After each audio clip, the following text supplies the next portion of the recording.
When you make a decision, when you take a stand, I want to live a pure life, some will understand. The majority won't be happy. You won't please the crowd, but God is cheering you on. Son, you make me proud.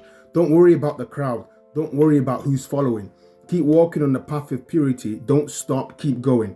Some family may cut off. Some friendships might end. But I rather stand straight with God than follow the crowd to bend. I rather walk alone and follow God's instruction than follow the crowd and end in destruction.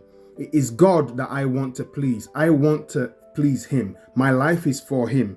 Even if 1 billion people are going that way, I will not enter the door to sin. You can call me whatever name. I don't mind the attack, but I've made a commitment to God's way and I'm not turning back. I believe Him. I trust Him. I want to follow Him. Saying yes to Jesus means saying no to sin. No compromise, no negotiation. Purity, holiness, righteousness from generation to generation. I repeat, no compromise, no negotiation. Purity, holiness, righteousness from generation to generation. I know what the Bible says, and I will not water it down. I'm a king, my body's a temple, and I will not throw away my crown. I will not throw away my destiny for 5 minutes of fun.